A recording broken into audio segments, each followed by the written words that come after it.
بسم اللہ الرحمن الرحیم۔ السلام علیکم، ویلکم ٹو مہام کہانی۔ پلیز ناول کو لائک کر دیجیے، نیو ہے تو سبسکرائب ضرور کر دیجیے۔ چلتے ہیں ناول کی طرف۔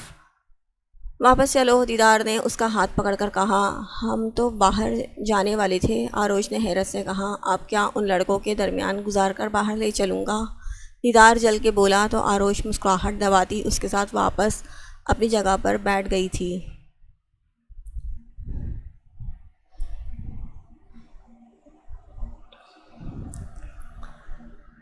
کول ہوئے تے سیک لگدا ہے، کول ہوئے تے سیک لگدا ہے، دور جاوے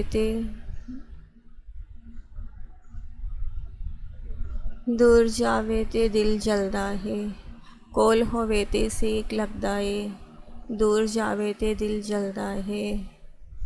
رب نے بنایا کنا سونا، رب نے بنایا کنا سونا، رب نے بنایا کنا سونا، رب نے بنایا کنا سونا۔ یمان کو گانا گاتا دیکھ کر جانے اس کے دل میں کیا آیا، جو بیگ سے ایک چٹ نکالی، پھر ایک چور نظر دیدار شاہ کو دیکھ کر اس نے چٹ پر لکھنا شروع کیا تھا۔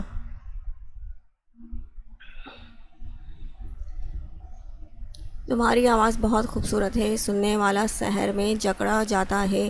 سید آروش شاہ۔ اپنی لکھی ہوئی تحریر پڑھ کر اس کے چہرے پہ مسکراہٹ آئی، جس کا احساس اس کو خود بھی نہیں ہوا تھا۔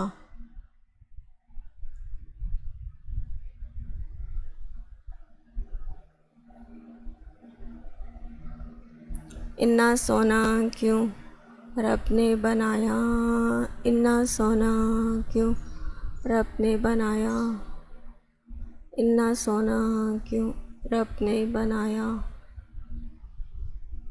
اتنا سونا کیوں رب نے بنایا۔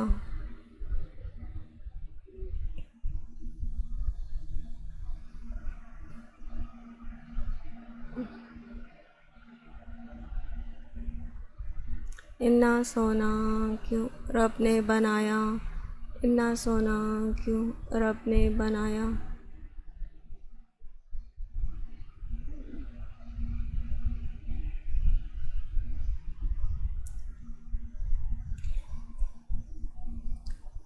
اتنا سونا کیوں رب نے بنایا۔ یاراں نوں مناواں، یاراں نوں مناواں،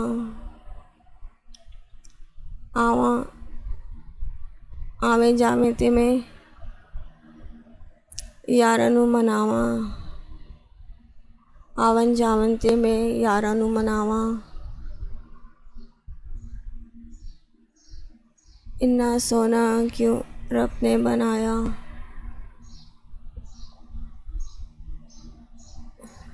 اتنا سونا کیوں رب نے بنایا۔ اتنا سونا کیوں رب نے بنایا۔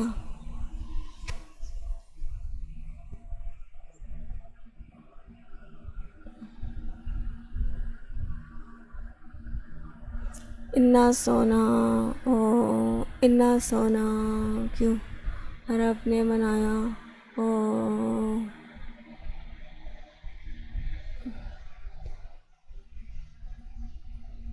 گانا ختم ہوا تو دیدار شاہ نے اس کو اٹھنے کا اشارہ کیا۔ آروش کچھ ضروری کام کا کہہ دی کلاس میں واپس آئی۔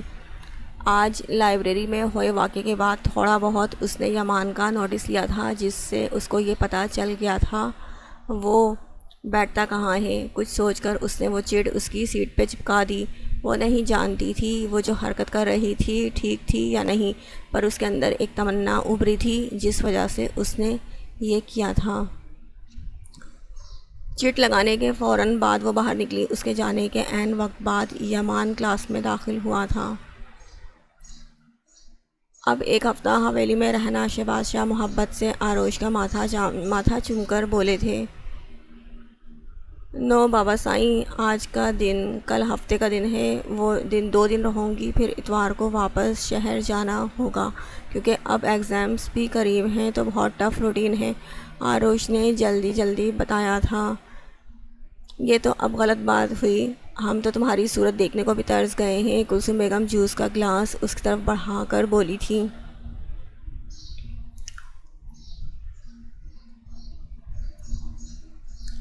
تو آپ بھی آ جایا کریں نا بابا سائیں کے ساتھ، اور حریم کو بھی لایا کریں۔ آروش ان کی بات پہ مسکرا کر گود میں بیٹھی حریم کو دیکھ کر بولی، جو اس کو اتنے مہینوں بعد سامنے دیکھ کر بچی بن گئی تھی۔ آ تو جاؤں، پر اپنی دادی کا تو تمہیں پتہ ہے۔ کلثوم بیگم کی بات پہ آروش نے لب دانتوں تلے دبائے تھے۔ جی جی پتہ ہے، ویسے وہ ہیں کہاں؟ آروش نے شہباز شاہ کی جانب دیکھ کر پوچھا۔ ان کی عبادت کا وقت ہے، اپنے کمرے میں ہیں، کلثوم بیگم نے بتایا تھا۔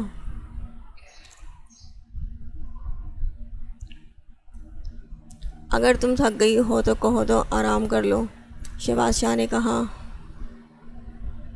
جی جاتی ہوں، اور اس کو بھی ساتھ لے کر جاتی ہوں، آروش حریم کو گود سے اتار کر بولی۔ حریم نے بھی بہت یاد کیا تمہیں۔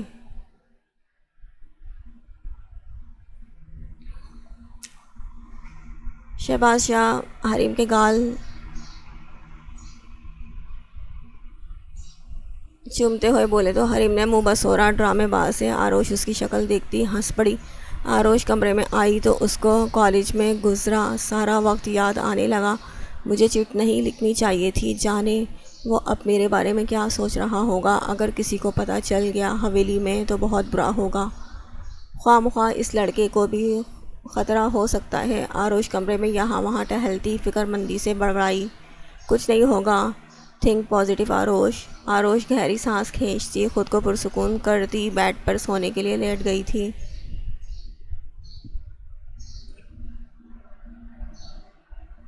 حال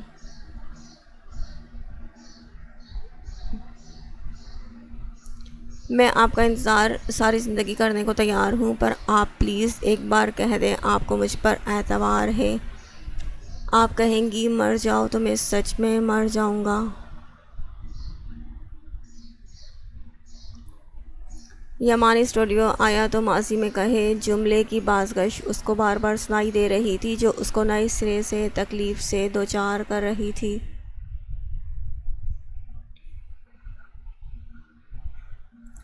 میں کیسے کر سکتا ہوں کسی اور سے شادی؟ میں شادی کرنے کا سوچ بھی کیسے سکتا ہوں؟ یمان اپنی کیبن میں یہاں سے وہاں ٹہلتا اپنی کن پٹی سہلاتے بڑبڑایا۔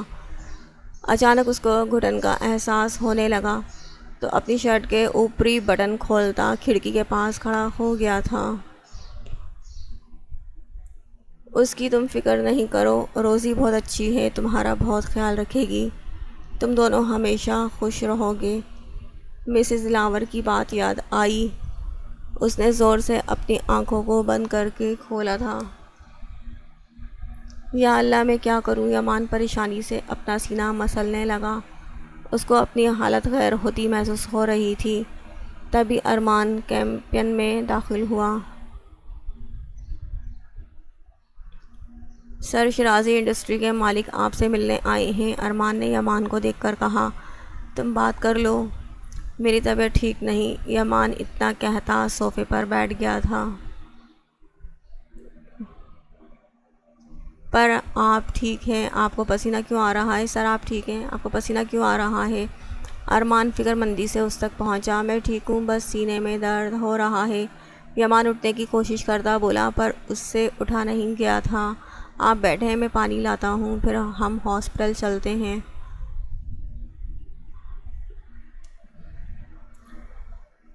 ارمان جلدی سے ٹیبل سے پانی کا جگ اٹھاتا پانی گلاس میں انڈیلنے لگا تھا۔ ارمان کی بات منہ میں ہی رہ گئی جب اس نے یمان کو ہوش و حواس سے بیگانہ پایا تھا۔ نور میری جان، تم کب آئی؟ مسز دلاور جیسے ہی گھر پہنچی تو وہاں اپنی بیٹی نور کو دیکھ کر ان کو خوشگوار حیرت نے آن گھیرا تھا۔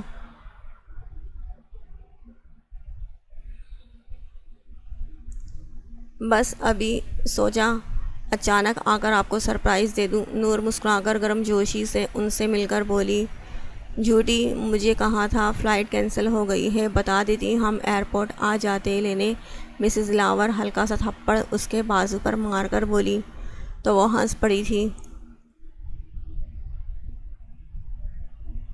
ضرور بتا دیتی، اس سے کیا ہوتا، آپ کے یہ حیران کن ایکسپریشن دیکھنے سے محروم ہو جاتی، نور نے مزے سے بتایا تھا۔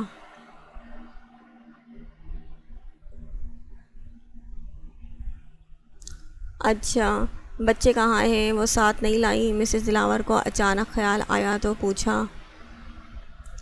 ان کے بنا کیسے آ سکتی تھی؟ تھک گئے ہیں، آتے ہی سو گئے۔ اور ڈیڈ کہاں ہیں؟ نور نے بتانے کے بعد پوچھا تھا۔ کہاں ہونا ہے ان کو، اپنے آفس میں ہیں، تمہارے آنے کا پتہ ہوتا تو یہیں ہوتے، مسز دلاور نے ہنس کر بتایا۔ اوہ اچھا، یمان کیسا ہے اب؟ نور کی بات پر انہوں نے افسردہ سانس کھینچی تھی۔ ٹھیک ہے بس، مسز دلاور نے بتایا تھا۔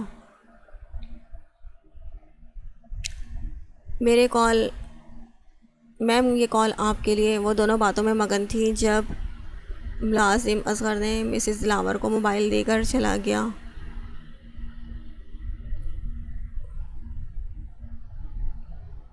ہیلو، مسز دلاور نے ابھی اتنا ہی کہا تھا جب دوسری طرف ملنے والی خبر نے ان کے 14 طبق روشن کر دیے تھے۔ آپ ناراض ہیں مجھ سے؟ سوری، میری بات کا کوئی غلط مطلب نہیں تھا، وہ میرے اندر خیال آیا تو میں نے پوچھ لیا، مجھے اندازہ نہیں تھا آپ اتنا غصہ ہو جائیں گی۔ دوسرے دن شازل کمرے میں آیا تو ماہی جلدی سے اس کے پاس پہنچ کر بولی تھی۔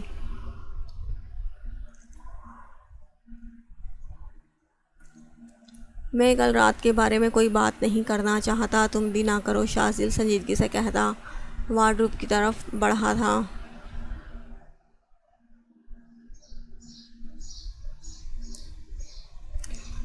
مجھے نہیں چاہیے تمہارا سوری، شازل سپاٹ انداز میں بولا تھا۔ مجھے پتا ہے آروش، میں آپ سب بھائیوں اور سرپنچ شہباز شاہ کی جان بستی ہے، میں نے بس ایسے ہی بول دیا تھا، نہیں کہنا چاہیے تھا، پلیز معاف کر دیں، آئندہ نہیں کہوں گی۔ ماہی اتنا کہتی پھوٹ پھوٹ کر رو پڑی۔ اس کو روتا دیکھ کر شازل سٹ پٹا کر اس کی طرف آیا تھا۔ ہے یار ماہی، کیا ہو گیا ہے؟ رونا بند کرو، شازل اس کے آنسو صاف کرتا نرمی سے بولا۔ پہلے آپ کہیں آپ نے مجھے معاف کیا، ماہی سسو کرتی بولی۔ میں نہیں ناراض، اسی لیے معافی کا تو کوئی سوال ہی نہیں بنتا، شازل مسکرا کر اس کا چہرہ صاف کرتے ہوئے بولا تھا۔ پھر ایسے بات کیوں کر رہے تھے؟ ماہی نے نیا سوال داغا۔ وہ تو بس میں جلدی میں تھا، اماں سائی نے بتایا آروش کو بخار ہوا ہے، شہر لے جا رہا ہوں۔ شازل نے بتایا بخار ہوا تو شہر کیوں، یہاں بھی تو ڈسپنسری ہے۔ ماہی اپنا رونا بھول کر بولی تھی۔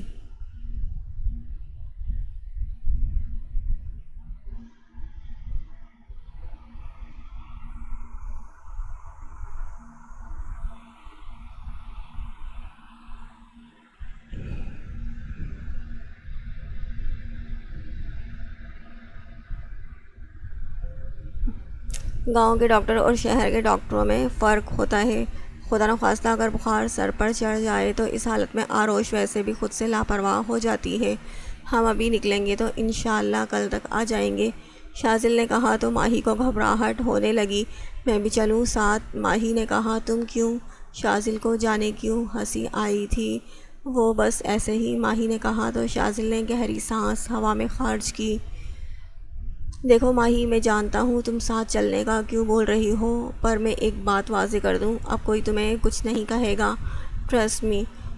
تمہیں میں ضرور ساتھ لے جاتا پر مسئلہ ہو جائے گا، کیونکہ میں چاہے جو بھی کروں سب کو پتہ ہے تم ایک ونی میں آئی ہوئی لڑکی ہو، تمہارا حویلی سے باہر جانا بند ہے۔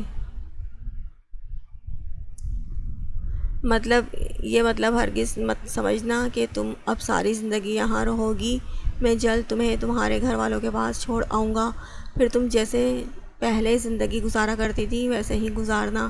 شازل اس کے گال پہ ہاتھ رکھتا نرمی سے بولا۔ پر جانے کیوں؟ اپنے گھر جانے کا سن کر ماہی کو کوئی احساس اپنے اندر جاگتا محسوس نہیں ہوا۔ کیا آپ دوسری شادی کرنا چاہتے ہیں؟ ماہی کے منہ سے بے ساختہ پسلا، جبکہ شازل اپنی بات کے جواب میں ایسے سوال کی توقع نہیں کر رہا تھا۔ مجھے شادی کرنے کا کوئی شوق نہیں، میں خود کو کسی کا پابند نہیں بنا سکتا، شادی ایک بہت بڑی ذمہ داری ہے جو میں پوری نہیں کر سکتا۔ شاذل اس کو جواب دیتا واش روم کی طرف بڑھ گیا۔ دوسری طرف ماہی کو اس کا جواب اداس کر گیا تھا۔ یہ تو ہونا تھا۔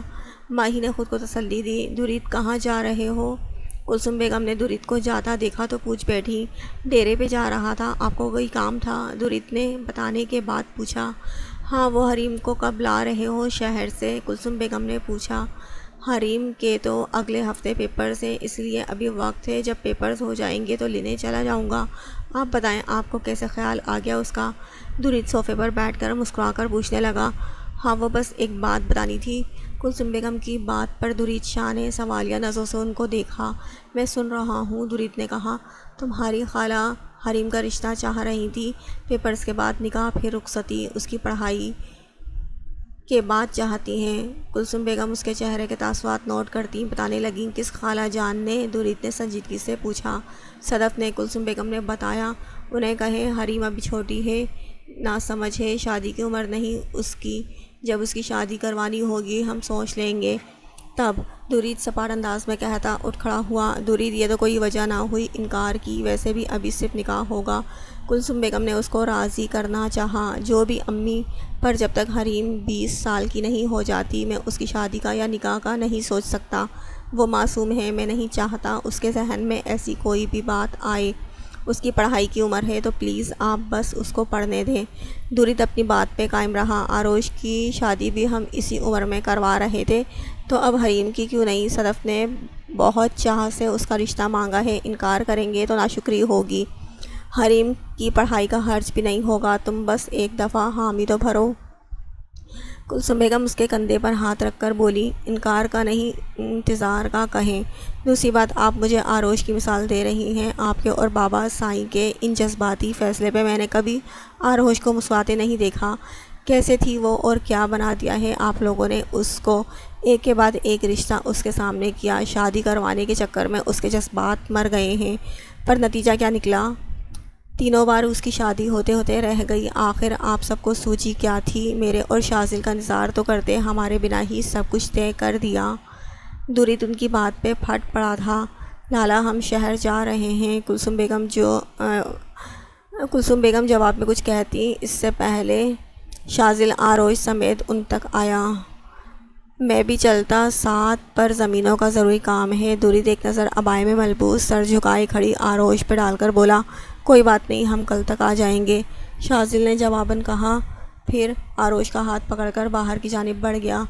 میں صدف کو ہاں کہہ دوں گی۔ کلثوم بیگم درید کو جاتا دیکھنے لگی تو بول پڑی، حریم میری ذمہ داری ہے، اس کی بچپن سے لے کر ابھی تک سارے فیصلے میں نے کیے ہیں، تو شادی کا اتنا بڑا فیصلہ بھی میں ہی کروں گا۔ آپ کی جلد بازی کے چکر میں اس کی زندگی داؤ پر نہیں لگاؤں گا۔ درید سرد لہجے میں بولا۔ دلاور خان، مسز دلاور، نور، ارمان یہ سب اس وقت ہاسپٹل میں موجود تھے۔ مسز دلاور نے رو رو کر اپنا حال بحال کیا تھا۔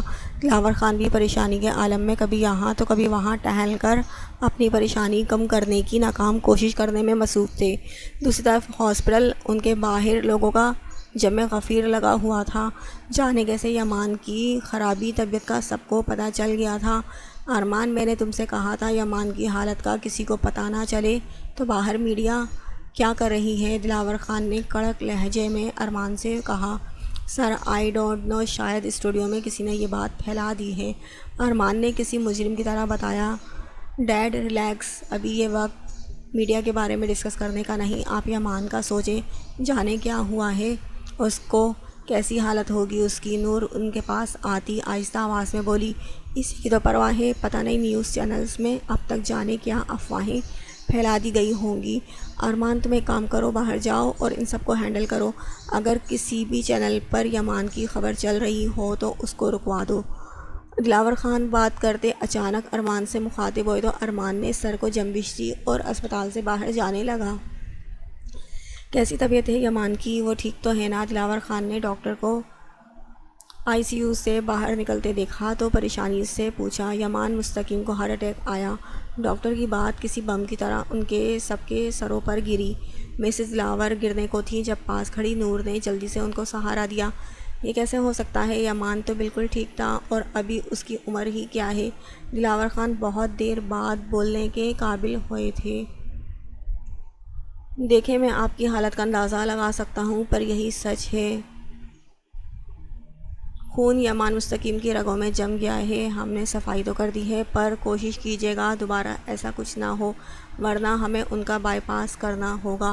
ڈاکٹر پروفیشنل انداز میں کہتا چلا گیا، میری وجہ سے ہوا ہے یہ سب، نہ میں اس کو شادی پہ فورس کرتی، نہ یہ سب ہوتا، میں بہت بری ہوں، بہت بری۔ مسز دلاور اتنا کہتی زاروں قطار رونے لگی تو دلاور خان نے ان کو اپنے ساتھ لگایا۔ جی تو ناظرین، ہم آپ کو ایک خبر سے آگاہ کرتے چلتے ہیں کہ پاکستان کے معروف گلوکار یمان مستقیم کو لالا یہ ریڈیو بند کریں پلیز۔ گاڑی میں بیٹھے شاذل گانا چلانے والا تھا جب کوئی نیوز چینل شروع ہوا، تبھی آروش بنا پورا سنے شاذل سے بول پڑی، اوکے اینڈ سوری۔ شاذل معذرت خواہانہ لہجے میں بولا، ماضی۔ آروش لائبریری میں موجود تھی جب اس کو لگا پاس والی چیئر پہ کوئی بیٹھ گیا ہے، پر وہ جان کر انجان بنی۔ السلام علیکم آواز سن کر اس کو 1 منٹ نہیں لگا پہچاننے میں کہ سامنے والا کون ہوگا۔ وعلیکم السلام، آروش نے مروتاً جواب دیا۔ سلام نہ کر کے وہ گنہگار نہیں بننا چاہتی تھی۔ کیسی ہیں آپ؟ دوسرے سوال پہ آروش نے دانت پہ دانت جمائے سنا۔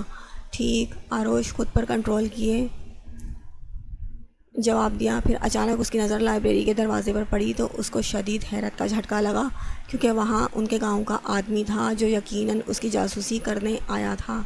اللہ پوچھے آپ کو دادی؟ آروش دل میں خود کو بڑبڑاتی اٹھ کھڑی ہوئی۔ وہ نہیں چاہتی تھی کہ کوئی اس کو غلط سمجھے، اس لیے وہاں سے اٹھنے میں ہی عافیت جانی۔ ارسم پاکستان آ گیا ہے، شادی کرنا چاہتا ہے اب وہ۔ فائزہ بیگم نے فجر کو بتایا۔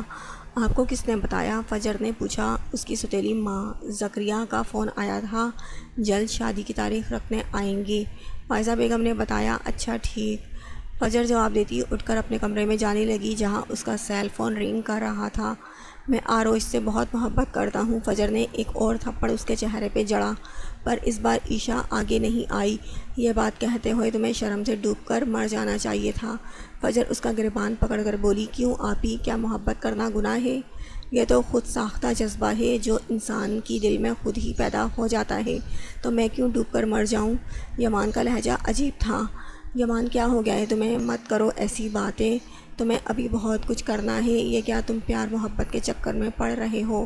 عشا اس کے دونوں گالوں پر ہاتھ رکھتی بولی، سچی میں نے کچھ نہیں کیا، جو بھی ہوا ہے خود بخود ہو گیا ہے۔ یمان اس کے ہاتھ تھام کر بولا تو عشا کے قدم لڑکھڑائے۔ شاہ خاندان کی ہے وہ، تمہارا اور اس کا کوئی جوڑ نہیں، ساری زندگی رل جائے گی پر وہ تمہاری کبھی نہیں ہوگی، اس لیے ابھی بھی وقت ہے اس کو بھول جاؤ۔ فجر نے گہری سانس بھرتے ہوئے کہا تھا، آپی وہ میری رگوں میں خون کی مانند دوڑتی ہیں، میں کیسے ان سے دستبردار ہو جاؤں جو مجھے اپنے جینے کی وجہ لگتی ہیں۔ مجھے لگتا ہے اگر وہ مجھ سے یا میں ان سے الگ ہو گیا تو میں اگلی سانس نہیں لے پاؤں گا۔ آپ مجھے جان سے مار دیں پر ان کو بھول جانے کے لیے نہ کہیں۔ یمان بے بسی کی انتہا کو چھو کر بولا، تمہیں ہماری بات سمجھ کیوں نہیں آ رہی یمان؟ وہ بہت اونچے خاندان کی ہے، جان سے مار دیں گے تمہیں پر اس لڑکی کا بال تک نہیں دیں گے۔ فجر تنگ آتی بولی، مجھے نہیں پتا، بس اتنا پتا ہے میں ان سے محبت کرنا نہیں چھوڑ سکتا۔ یمان کے جواب پر وہ بس اس کو دیکھتی رہ گئی۔ اگر تمہارے باپ کو یہ بات پتہ چل گئی تو قیامت برپا ہو جائے گی۔ یمان تمہاری مانتا ہے، اس کو کہو عقل کے ناخن لے۔ فائزہ بیگم ساری بات جان لینے کے بعد اپنی گود میں سر رکھے لیٹی ہوئی فجر سے بولی، بہت کوشش کی اماں، بہت کوشش کی، تھپڑ تک اس کو مارا پر وہ کچھ سمجھنے کے لیے تیار ہی نہیں، عجیب ضد لے کر بیٹھ گیا ہے۔ فجر پریشانی سے بولی، یہ کچی عمر کا خمار ہے جو جلدی ختم ہو جائے گا۔ فائزہ بیگم گہری سانس بھر کر بولی، ایسی بات نہیں ہے اماں، میں نے اس کی آنکھوں میں اس انجان لڑکی کی چاہت کے لیے چاہت دیکھی ہے، تبھی میں خوفزدہ ہوں۔ عرفان بتا رہا تھا کافی خطرناک خاندان ہے اس لڑکی کا۔ پتہ نہیں یمان کی نظر کیسے پڑ گئی اس لڑکی پہ۔ فجر ان کی گود سے سر اٹھا کر بولی، پریشان مت ہو، سب کچھ ٹھیک ہو جائے گا آہستہ آہستہ۔ فائزہ بیگم تسلی آمیز لہجے میں بولی، انشاءاللہ، پر آپ دعا کیجیے گا، ہمارا اکلوتا بھائی ہے۔ فجر نے نم لہجے میں کہا، پریشان مت ہو، اللہ بہتر کرے گا۔ فائزہ بیگم اس کو اپنے ساتھ لگا کر بولی، آپ کو مجھ سے بات کرنا کیا پسند نہیں، پر مجھے بہت پسند ہے، بہت باتیں کرنا چاہتا ہوں آپ سے۔ یمان لائبریری میں آتا آروش کو دیکھ کر بولا، سارے کالج میں تمہیں میں ہی نظر آئی ہوں باتوں کے لیے، پلیز جاؤ یہاں سے اور مجھ سے فاصلہ کیا کرو، اسی میں تمہارا فائدہ ہے۔ آروش نے سنجیدگی سے کہا، ہر بار فائدے کے بارے میں نہیں سوچتا میں، اور آپ کو پتہ ہے کل میری بڑی بہن نے مجھے تھپڑ مارے، یمان نے بتایا۔ آروش کو سمجھ نہیں آیا یہ سب وہ اس کو کیوں بتا رہا ہے۔ تو یہ سب تم مجھے کیوں بتا رہے ہو؟ غلطی کی ہوگی تبھی مار پڑی ہوگی، اسی لیے ایسے دوبارہ حرکت مت کرنا۔ آروش کتاب پر نظر جمائے بولی تو یمان کے چہرے پر مسکراہٹ آئی۔ تھپڑ کیوں پڑا یہ بات نہیں بتاؤں گا، کیونکہ مجھے ڈر ہے کہیں آپ بھی نہ مار دیں، سچی پھر میرا دل ٹوٹ جائے گا، کبھی نہ جڑ پانے کے لیے۔ یمان نے بتایا، دیکھو ایسی باتیں تم مجھ سے مت کرو، مجھے دیکھ کر تمہیں کیا لگتا ہے میں کوئی ایسی ویسی لڑکی ہوں جو تمہاری باتوں سے بہل جائے گی؟ اگر تم مجھے ٹریپ کرنا چاہتے ہو تو ایک سے ایک خوبصورت لڑکی تمہاری منتظر ہے۔ اس نے اس بار سخت لہجہ اپنایا، آپ کو دیکھ کر احترام کرنے کا دل چاہتا ہے، دوسری بات کوئی کتنا خوبصورت کیوں نہ ہو مجھے اس سے کوئی سروکار نہیں، کیونکہ میرا دل آپ کو چاہتا ہے، آپ کے علاوہ میں کسی کا سوچ بھی نہیں سکتا۔ آپ کچھ بھی کر لیں میں آپ کا پیچھا کبھی نہیں چھوڑوں گا، آپ کو میرا ہونا ہے اور مجھے آپ کا۔ یمان جذبات میں آتا جانے کیا کہہ گیا، اس کو خود بھی معلوم نہیں ہو پایا، جبکہ آروش کو اس کی ایسی باتوں سے حد سے زیادہ غصہ آ گیا تھا۔ تبھی اپنی جگہ سے اٹھ کھڑی ہوئی، اگر لائبریری میں نہ ہوتے تو میں تمہارا منہ توڑ دیتی، تمہاری ہمت کیسے ہوئی مجھ سے ایسی باتیں کرنے کی؟ آروش سخت مگر دھیمے لہجے میں اس پر خرائی تھی، آپ کا فیورٹ کلر کون سا ہے؟ کچھ بتائیں نا اپنے بارے میں۔ یمان نے جیسے اس کی بات سنی ہی نہیں۔ واٹ؟ آروش اس کی بیتکی بات پہ اس کو گھورنے لگی۔ یمان کے لیے اتنا ہی بہت تھا، وہ اس کی جانب دیکھ رہی تھی، پیار سے نہ صحیح غصے سے صحیح۔ ریڈ کلر میرا پسندیدہ کلر ہے، کھانے میں سب شکر صبر کر کے کھا لیتا ہوں، پر بریانی موسٹ فیوریٹ ہے۔ اگر تہوار کی بات کی جائے تو وہ عید ہے، اور ایک حیرت انگیز بات بتاؤں، مجھے کبھی غصہ نہیں آتا، آپ کو مجھے مل کر اندازہ ہو گیا ہوگا میں کتنا خوش مزاج ہوں۔ یمان نے پرسکون لہجے میں بتایا، لگتا ہے مرنے کا شوق ہے۔ آروش تیز آواز میں کہتی لائبریری سے باہر نکل گئی۔ اس کے جانے کے بعد یمان کے چہرے پہ جو چمک تھی وہ بھی غائب ہو گئی۔ گیٹ پر دیدار شاہ آپ کا انتظار کر رہے ہیں۔ آروش تیز قدموں کے ساتھ ہاسٹل جانے کا ارادہ کیے ہوئے تھی جب ان کی حویلی کا ملازم اس کے سامنے سر جھکائے ادب سے بولا۔ پہلے تو وہ لائبریری کے سامنے اس کو دیکھ کر گھبراہٹ کا شکار ہوئی، عجیب وہم سے ہونے لگے، پر اس نے جلدی سے اپنی حالت پر قابو پا کر باہر کی طرف بڑھی۔ السلام علیکم لالا۔ آروش گاڑی کی پچھلی سیٹ پر بیٹھ کر سوال کرنے لگی، کس لڑکے سے بات کر رہی تھی؟ دیدار شاہ نے سلام کا جواب دینا ضروری نہیں سمجھا، کسی بھی لڑکے سے نہیں۔ آروش اپنا لہجہ مضبوط کیے بولی، پھر کون تھا وہ لڑکا؟ دوسرا سوال، مجھے کیا پتہ لالا، کالج میں بہت لوگ ہوتے ہیں، مجھے سب کا پتہ نہیں ہوتا۔ آروش نے اپنا لہجہ نارمل کیے بتایا۔ آروش کوئی بھی غلط قدم اٹھانے سے پہلے اپنی حیثیت یاد رکھنا، اور یہ بھی کہ تمہارا کس خاندان سے تعلق ہے، دیدار شاہ نے وارن کیا تھا۔ میں سب جانتی ہوں آروش، بس یہ بول پائی اچھی بات ہے تمہارے لیے اور اس لڑکے کے لیے بھی، ورنہ 3-4 سال پہلے والا واقعہ تم بھولی نہیں ہوگی جو چاچا سائی نے ایک لڑکی کے ساتھ کروایا تھا۔ دیدار شاہ کی بات پہ چھپی دھمکی سے وہ اچھی طرح واقف تھی۔ آروش نے بے اختیار یمان کو کوسا، جو اپنی نادانی میں اس کا کردار بھی مشکوک کروا گیا تھا۔ ارسم سے کہہ کر یمان کا کالج تبدیل کرواؤ، ورنہ وہ اپنی جان سے ہاتھ دھو بیٹھے گا۔ عشاء کمرے میں آتی فجر سے بولی، جو اپنی مائیوں کا جوڑا دیکھ رہی تھی، میں نے پہلے ہی بات کر رکھی ہے، اس نے کہا ہے ابھی مصروف ہے، شادی کے بعد یمان کا مسئلہ دیکھ لے گا، وہ یمان کو دوسرے ملک بھیجنے کا سوچ رہا ہے۔ فجر نے سنجیدگی سے بتایا، دوسرے ملک؟ عشاء کو یقین نہیں آیا، مجھے یمان کی زندگی اور اس کا مستقبل عزیز ہے، وہ نادان ہے، ہم تو سمجھدار ہیں نا، پھر کیوں اس کو آگ میں جلنے کے لیے چھوڑ دیں؟ فجر نے کہا، ہاں وہ سب تو ٹھیک ہے، پر بابا سے کیا کہو گی، وہ کیا وجہ نہیں پوچھیں گے؟ اور یمان کیا وہ مانے گا؟ وہ تو مجنوں بنا ہوا ہے، میری مانو تو کالج جا کر اس لڑکی سے ملو، کیا پتہ بات بن جائے۔ عشا نے پریشانی سے تجویز پیش کی، ہر بار یمان کی نہیں چلے گی، اس کا شہر سے یا ملک سے باہر جانا ہی بہتر ہے، اور میں کیا کہوں گی اس لڑکی سے، جبکہ ہمیں پتہ ہے غلطی سراسر ہمارے اپنے بھائی کی ہے۔ فجر کی بات پہ عشا ایک پل کو خاموش ہوئی۔ کیا وہ میری بات سنے گی؟ فجر نے تعجب سے کہا، بالکل سنے گی، آخر کو شاہ خاندان سے تعلق ہے، اور شاہ خاندان کی لڑکیاں اپنی عزت اور کردار کے معاملے میں بہت محتاط ہوتی ہیں۔ عشا نے جلدی سے کہا، ٹھیک ہے، میں کچھ دنوں تک جاؤں گی۔ فجر کچھ سوچ کر بولی، کچھ دنوں تک نہیں، کل ہی جاؤ اور اس سے بات کرو، پھر تو تمہیں مائیوں میں بٹھا دیا جائے گا۔ عشا اس کی بات پر فوراً بولی تو فجر نے سر کو جنبش دینے میں اتفاق کیا۔